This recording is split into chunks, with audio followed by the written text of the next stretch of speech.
Hello friend, আমি ইন্দ্রাণী দত্ত। আমি সকলকে জানাই শুভ নববর্ষের প্রীতি ও শুভেচ্ছা। কালকে আমি একটু বাড়ি ছিলাম না, তাই কোনো ভিডিও তোমাদের দেখাতে পারিনি, সেই জন্য আমি দুঃখিত। আজকে আমি দেখাচ্ছি একটা আচার তৈরি করে। এই আচারটা কিন্তু খেতে দারুণ লাগে, আর এটা একদম নতুনত্ব। এখন তো বাজারে সজনে ডাঁটা উঠছে, সেই সজনে ডাঁটা দিয়ে আমি আচার করে তৈরি করে দেখাচ্ছি। এই আচারের জন্য আমি প্রথমে একটা মশলা তৈরি করে নিচ্ছি, সেই মশলাটাই তোমাদের আগে দেখাচ্ছি। শুকনো কড়াইয়ে আমি প্রথমে দিয়ে দিচ্ছি জিরে, তারপরে দিচ্ছি এ দেখো ধনে। যতটা জিরে তার থেকে তার পরিমাণ মতনই ধনে দিচ্ছি। এবার দিয়ে দেবো আমি মৌরি, ওর মধ্যে দিয়ে দিচ্ছি আমি আন্দাজ মতন মৌরি,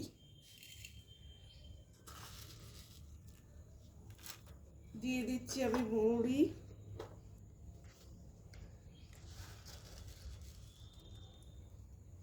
এবার দিচ্ছি একটু পাঁচফোড়ন, আর দিয়ে দিচ্ছি কটা শুকনো লঙ্কা।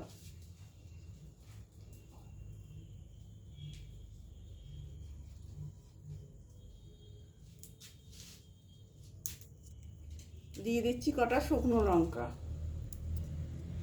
এই সমস্ত উপকরণগুলো কাঠখোলায় আগে ভালো করে ভেজে নিতে হবে।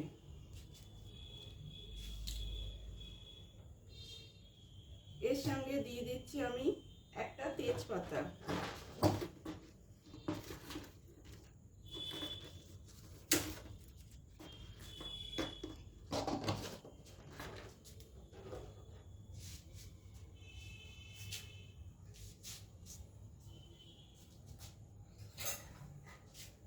সমস্ত উপকরণগুলো কাঠখোলায় আগে ভালো করে ভেজে নিতে হবে।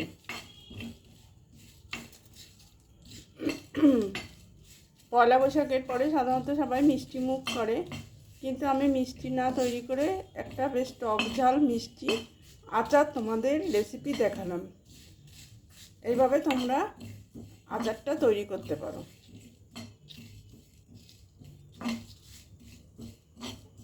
এই মশলাগুলো ভাজতে ভাজতে যখন সুন্দর একটা গন্ধ বেরোবে, তখন এটাকে নামিয়ে ফেলে গুঁড়ো করে নিতে হবে। মশলাগুলো বেশ ভালো সুন্দর একটা গন্ধ বেরোনো, কিন্তু আবার দেখতে হবে যাতে মশলাটা পুড়ে না যায়। দিয়ে এটা ঠান্ডা করে তারপরে তোমরা শিলনোড়ায় গুঁড়ো করতে পারো বা মিক্সিতে গুঁড়ো করে নিতে পারো। দেখো মশলাগুলো যখন এরকম পটপট করে ফুটতে থাকবে, তখন বুঝতে পারা যাবে যে আমার মশলাটা হয়ে গিয়েছে।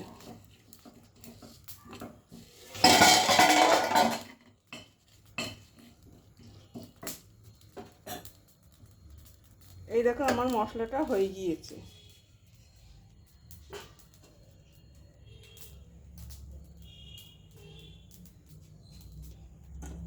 এই দেখো আমি আজকে দুপুরে রান্না করেছিলাম চিংড়ি মাছের পেঁয়াজ দিয়ে রসগোল্লা। আমি একদিন এই রান্নাটা তোমাদের দেখাবো।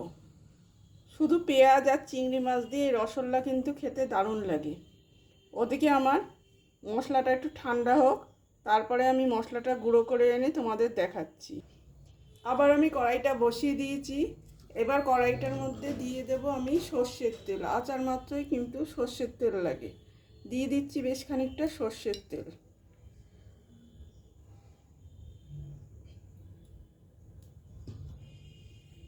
তেলটাকে কিন্তু খুব ভালো করে গরম করে নিতে হবে, নাহলে কিন্তু আচার নষ্ট হয়ে যাওয়ার সম্ভাবনা থাকে।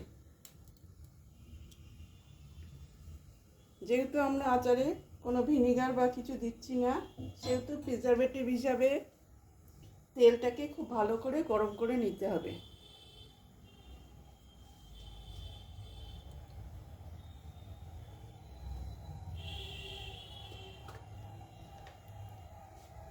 তেলটার থেকে যখন ধোঁয়া উঠবে, তখন বোঝা যাবে তেলটা হয়ে গিয়েছে।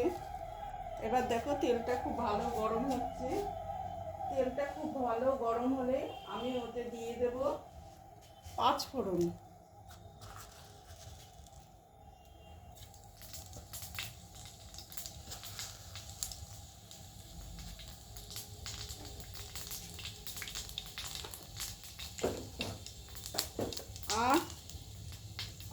লঙ্কা, শুকনো লঙ্কা।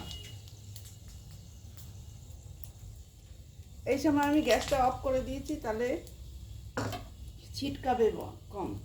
মশার ধূপ জ্বালিয়েছি গ্যাসেতে, আমার কথা বলতে একটু অসুবিধা হচ্ছে।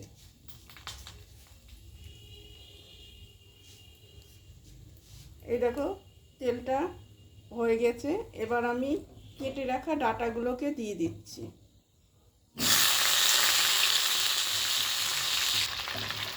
কত মোটা মোটা ডাঁটাগুলো দেখো, এই ডাঁটাগুলো কিন্তু আমাদের গাছে নাজনের ডাঁটা, তোমরা ইচ্ছা করে সজনের ডাঁটা দিয়েও করতে পারো। এবার ডাঁটাগুলোকে খুব ভালো করে ভাজতে হবে। ডাঁটাটাকে ভালোভাবে ভাজার জন্য আমি দিয়ে দিচ্ছি একটু লবণ,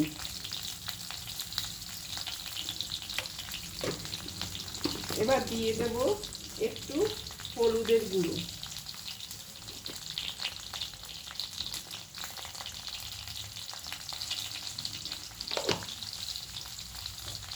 এবার দিয়ে দেব একটু লঙ্কার গুঁড়ো,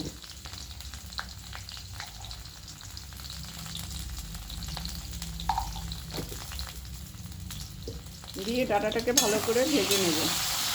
ওই কড়াইটা খুব ছোটো হচ্ছিলো, নাড়তে অসুবিধা হচ্ছিলো বলে আমি এই কড়াইটায় আবার ডাঁটাটাকে শিফট করে নিলাম। ডাঁটাটাকে খুব ভালো করে কিন্তু ভেজে নিতে হবে। ততক্ষণে আমি বাটিতে দেখো তেঁতুল নিয়েছি, তেঁতুলটাকে ভিজিয়ে এর কাপটা আমি বের করে নেব।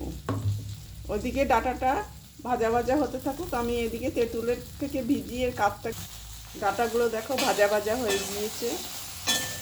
এবার আমি দিয়ে দেব এর মধ্যে যে তেঁতুলটা গুললাম তার কাপটা, ওপর থেকে আমি এই তেঁতুলের কাপটা দিয়ে দেবো।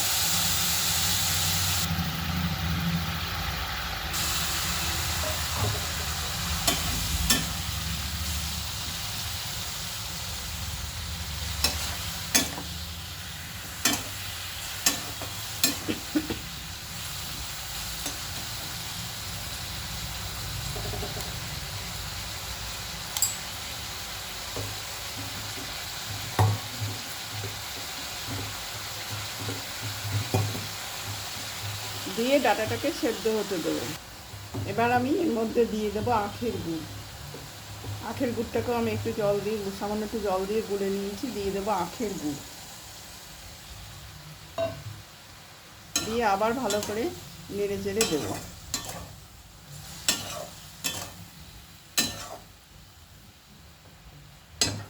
দিয়ে আবার ডাঁটাটাকে সিদ্ধ হতে দিতে হবে।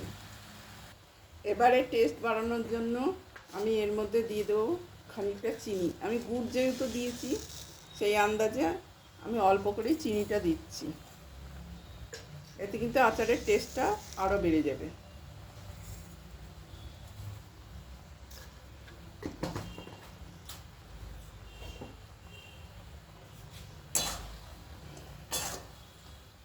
দিয়ে ভালো করে নেড়ে চেড়ে আবার এটাকে ফুটাতে দিতে হবে। দিয়ে আমি একটুখানি এবার এটাকে ঢাকা চাপা দিয়ে দেবো। এই দেখুন আমার আচার কিন্তু হয়ে গিয়েছে। এবার আমি ওপর দিয়ে ভাজা মশলাটাকে দিয়ে দেবো, যে মশলাটা আমি তৈরি করলাম। এই যে জিরে, ধনে, মৌরি, পাঁচফোড়ন, তেজপাতা, শুকনো লঙ্কা সব গুঁড়ো করে যে মশলাটা তৈরি করলাম, ওই মশলাটা ওপর দিয়ে ছিটিয়ে দিচ্ছি। দারুণ গন্ধ বেরিয়েছে। দেখুন আমি নেড়ে নিলাম, দিয়ে এবার একটু বন্ধ করে রেখে দেব। দেখুন ডাঁটাগুলোও সেদ্ধ হয়ে গিয়েছে। দেখুন আমার আচার তৈরি হয়ে গেছে। এবার আচারটাকে আপনারা একটা কাচের জারে বা বয়ামে রেখে দেবেন, আর পারলে মাঝে মাঝে রোদে দেবেন। যদি আপনারা বেশি করে আচার করেন, অল্প আচার করে খেয়ে ফেললে আলাদা কথা, যদি বেশি করে আচার করেন তাহলে মাঝে মাঝে 15 দিন অন্তর বা মাসে একবার করেও রোদে দেবেন, তাহলে আচার নষ্ট হবে না। অথবা মাঝে মাঝে কড়াইয়ের মধ্যে আপনারা একটু নেড়ে নেবেন, তাহলে কিন্তু আপনাদের আচার নষ্ট হবে না। এইভাবে আচার তৈরি করে আপনারা খাবেন। এটা লাস্টে ডালের পর ডালের সঙ্গে বা শেষ পাতে খেতে কিন্তু দারুণ লাগবে, অথবা শুধু মুখে। এই গরমের দিনে এই আচার দুর্দান্ত খেতে লাগে। আপনারা অবশ্যই এইভাবে সজনে অথবা নাজনে, যেটা আপনারা হাতের কাছে পাবেন, সেই ডাটা দিয়ে এইভাবে আচার করবেন। যদি আমার রেসিপিটা ভালো লাগে তাহলে অবশ্য করেই লাইক দেবেন, কমেন্ট করবেন আর শেয়ার করবেন। আর চ্যানেলটিকে আপনারা শেয়ার করে পাশে বেল আইকনটা দিয়ে দিলে যে কোনো নোটিফিকেশন আপনাদের কাছে সবার আগে পৌঁছে যাবে। সকলকে জানাই নতুন বছরের শুভেচ্ছা, প্রীতি, ভালোবাসা। আশা করি সবাই যেখান থেকেই আমার ভিডিওটা দেখছেন, ঈশ্বরের কাছে আশীর্বাদ করি যেন সকলে ভালো থাকুন, সুস্থ থাকুন। এইভাবে আপনারা আচার করবেন। আর যাদের আমার আচার দেখে জিভে জল আসছে তারা কিন্তু অবশ্য করেই একটা লাইক দেবেন, কমেন্ট করবেন আর শেয়ার করবেন। এরকমভাবে নানা রকম আচার কিন্তু আমি তৈরি করতে জানি, আপনাদের দেখাবো। আর একদিনকে আপনাদের চিংড়ি মাছের পেঁয়াজ দিয়ে রসগোল্লা সেটাও তৈরি করে দেখাবেন, দেখবেন খেয়ে। আমার রেসিপি কিন্তু খুব সাধারণ, কিন্তু রেসিপিগুলো খেতে খুব টেস্ট হয়। আপনারা যদি আমার কথা বিশ্বাস করেন তাহলে আপনারা বাড়িতে আমি যেভাবে আচারটা করে দেখালাম ওইভাবে আচার তৈরি করে খেয়ে দেখবেন, দেখে কমেন্ট করে আমাদের জানাবেন যে আপনাদের আচার কেমন লাগলো। এই বলে আমি ভিডিওটা শেষ করলাম। ধন্যবাদ।